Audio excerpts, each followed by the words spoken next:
दुनिया की तमाम छोटी और बड़ी खबरों के लिए हमारे चैनल को सब्सक्राइब करना न भूलें और बेल का बटन जरूर दबाएं। मैं Sahal Qureshi, CDS chief of defence staff Bipin Rawat का हेलीकॉप्टर जिस तरीके से क्रैश हुआ और उसके बाद में जो खबरें आई, उसके बाद एक और खबर ऐसी आई जिसे लेकर बड़ा हंगामा मचा हुआ है। दरअसल बीजेपी सांसद सुब्रमण्यम स्वामी, उन्होंने एक बयान दिया है जिसको लेकर काफी हंगामा मचा हुआ है। सुब्रमण्यम स्वामी ने कहा है कि CDS के हेलीकॉप्टर क्रैश की जो जांच की जाए उसमें कोई सरकारी व्यक्ति शामिल नहीं होना चाहिए। दोस्तों, ये आप सोच सकते हैं कि कितना खतरनाक उन्होंने ये बयान दिया है। ये बयान देकर सुब्रमण्यम स्वामी आखिरकार क्या दिखाना चाह रहे हैं? अगर यही बात किसी विपक्षी सांसद ने दी होती तो किस तरीके का माहौल गोदी मीडिया ने बनाया होता, ये हम समझ सकते हैं। लेकिन ये बात खुद बीजेपी के ही सांसद, जो खुद साउथ से ही सांसद हैं, उन्होंने जो है वो ये जो बात कही है कि जो हेलीकॉप्टर क्रैश जो हुआ उसकी जो जांच की जा रही है उसमें कोई सरकारी व्यक्ति शामिल नहीं होना चाहिए, सरकार के मातहत आने वाला भी कोई व्यक्ति नहीं होना चाहिए। साथ ही उन्होंने ये भी कहा कि ये जो जांच की जा रही है इस जांच में सेना का भी कोई व्यक्ति नहीं होना चाहिए। इस जांच को जो है वो सुप्रीम कोर्ट के किसी जज के जरिए कराया जाना चाहिए। दोस्तों, सुब्रमण्यम स्वामी का यह बयान काफी गंभीर बयान है। इस पर सोचने की बात है कि आखिरकार बीजेपी के ही सांसद खुद की ही सरकार के खिलाफ ऐसा बयान क्यों दे रहे हैं, क्या वजह है इसके पीछे।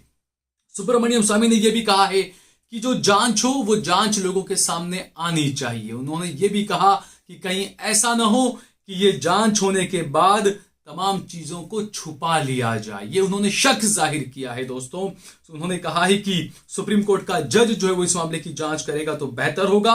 और उन्होंने ये भी कहा कि अगर सुप्रीम कोर्ट का जज अगर इस मामले की जांच नहीं करता है, कोई सरकारी व्यक्ति हो या कोई सेना का जुड़ा हुआ कोई व्यक्ति अगर इस मामले की जांच करता है और लोग अगर इसकी जांच रिपोर्ट पर यकीन नहीं करते हैं, तब फिर लोगों को याद आएगा कि सुब्रमण्यम स्वामी ने क्या कहा था। या खुद सुब्रमण्यम स्वामी कह रहे हैं कि जांच रिपोर्ट पर जब लोगों का भरोसा नहीं होगा तब लोग मेरी बात को याद करेंगे कि मैंने क्या कहा था।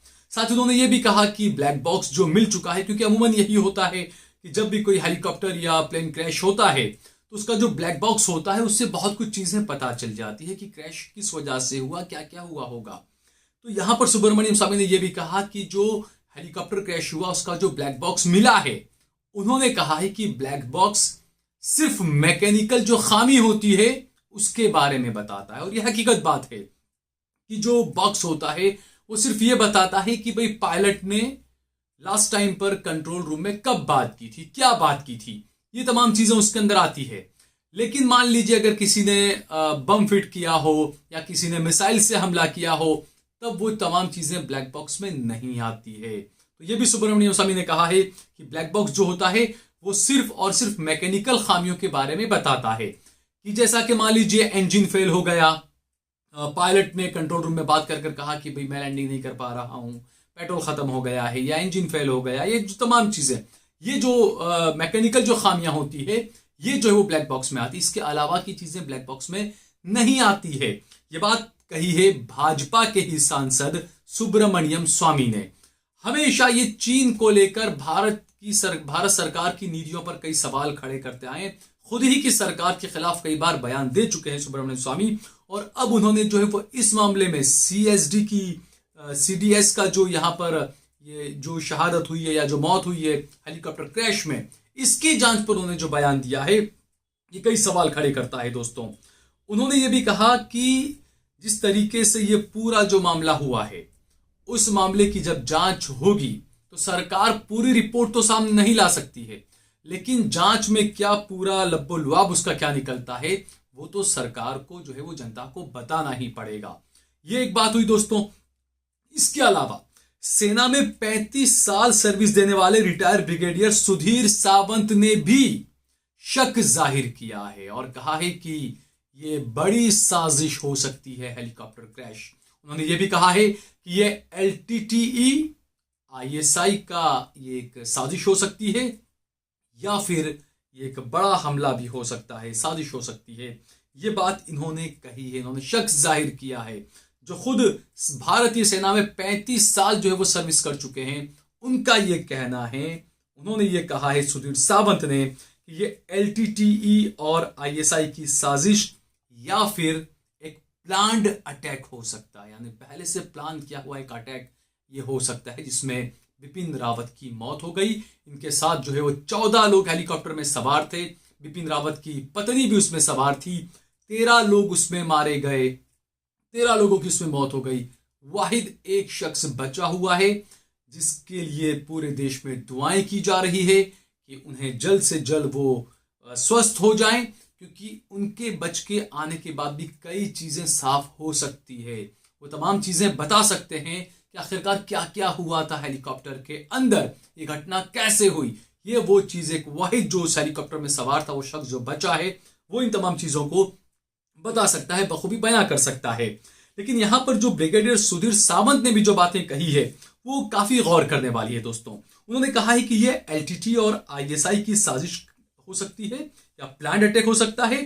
उन्होंने ये भी कहा कि LTTE भारतीय सेना से पिछले कई सालों से नाराज चल रही है और इसीलिए भारतीय सेना के प्रमुख और भारतीय सेना के जुड़े बड़े अधिकारी जो है वो हमेशा उनके निशाने पर रहे हैं। साथ ही उन्होंने ये भी कहा कि LTT को हमने ही ट्रेनिंग भी दी, हमने ही उसके खिलाफ मुठभेड़ भी की, इसलिए हम LTT की नब्ज को बहुत अच्छे तरीके से जानते हैं। उन्होंने ये भी कहा कि ये जो हेलीकॉप्टर क्रैश हुआ है, इस तरह के हमले करने में LTTE माहिर है। ये कहना है सुधीर सावंत का। उन्होंने कहा है कि जिस तरीके से बिपिन रावत का जो हेलीकॉप्टर क्रैश हुआ है, तो ये घटना हुई है, ये घटना एक बड़ी साजिश हो सकता है। उनका ये कहना है कि हो सकता है किसी ने पहले से हेलीकॉप्टर के अंदर बम फिट कर दिया हो, या हो सकता है कि नीचे से जो है वो मिसाइल से यह हमला किया गया हो। उन्होंने कहा है कि जो कुन्नूर का जो इलाका है जहां पर यह हेलीकॉप्टर क्रैश हुआ है, वो इलाका वीरप्पन का इलाका रहा है। किस तरीके से वीरप्पन मारा गया था ये सभी को पता है, और ऐसे जो लोग होते हैं LTT वगैरह के, वो बदला किस तरीके से 20-20 साल बाद, 25-25 साल के बाद भी वो बदला लेते हैं दोस्तों। तो यहां पर सुधीर सावंत की बात पर भी गौर करना चाहिए। सुधीर सावंत ने जो बातें कही है, क्योंकि वो जो इलाका है कुन्नूर का जहां पर हेलीकॉप्टर क्रैश हुआ है, वो LTT का कभी गढ़ रहा है, वो वीरप्पन का इलाका रहा है। तो उन्होंने ये बातें कही है कि हो सकता है कि जो ब्लैक बॉक्स मिला है उसमें पायलट ने क्या बातें की थी कंट्रोल रूम से, वो पता चल सकता है। लेकिन अगर अचानक ही उसमें बम ब्लास्ट हो गया या अचानक किसी ने मिसाइल दागकर हेलीकॉप्टर को गिरा दिया, तो ये चीजें ब्लैक बॉक्स में नहीं आएगी, क्योंकि उस टाइम पर पायलट ने कुछ बात की नहीं होगी। तो ये तमाम चीजें दोस्तों कई सवाल खड़े करती है। साथ ही साथ यहां पर सुधीर सावंत ने यह भी कहा है कि जो मानव बम जो शुरुआत हुई थी, वो मानव बम की शुरुआत भी LTTE ने ही की थी। ये भी जो है वो सुधीर सावंत ने दावा किया है।